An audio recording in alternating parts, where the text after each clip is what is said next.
Hey there guys, my name is Marcus, and in this video I'm going to present you the best eSIM providers that you can get when you want to travel to South Korea. I'm going to share with you my experience with both of these providers that I'm going to present to you, and I hope you will enjoy this video. So the first one that I definitely recommend to check out is Maya Mobile. What I really like about Maya Mobile is not that they have great support, but also the pricing is amazing and the data are great.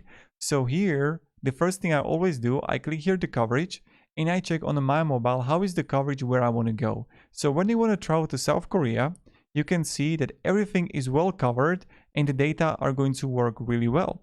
So this is the first thing. The second thing is next to the coverage, you're going to have help. When you're going to click on the FAQ, you're going to have eSIM compatible phones. And here you're going to have the Android, Apple iOS, Windows, and you see that try to find your phone here if it's going to be eSIM compatible. Another thing is that you can use all the data as a hotspot with Maya Mobile, and with the link down below in the description, you're going to get 10% discount. So here I'm going to write Korea, South Korea eSIM, okay. And now you can see that you can have options to have 5 days, 10 days of data, 15 days, or 30 days. So let's say I'm going to be in Korea for 15 days. And now you can have the 10 USD, 16 USD, 21 USD, 33, or even unlimited data. It depends how much data you actually need. So let's say I want to have 10 gigabyte of data. So I would click here, activate now.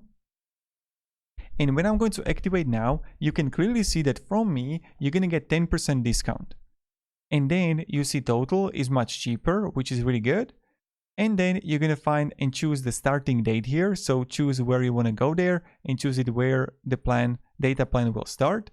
And then review and pay. And what will happen is that you're going to get a QR code to your email. All you have to do is scan the QR code and then activate the eSIM. It's nothing difficult. It's super simple.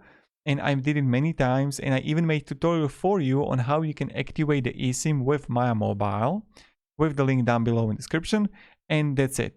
So another way how we can do it is using Airalo, also with the discount down below in the description. So here I'm going to write South Korea.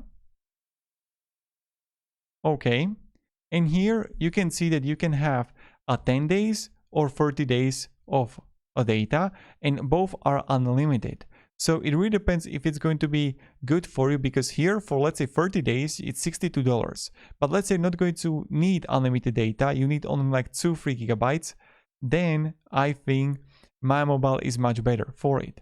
So let's say that you need only 3 gigabytes for 15 days, 10 USD, okay. But if you want to pay more, and let's say that you want to use for unlimited data, but even for 30 days, you can go and choose Airalo. You can have a link down below in the description too. And with the discount is going to be great. So it's pretty good also. So if you can have any questions, guys, let me down below in the comments. Have a great day and goodbye.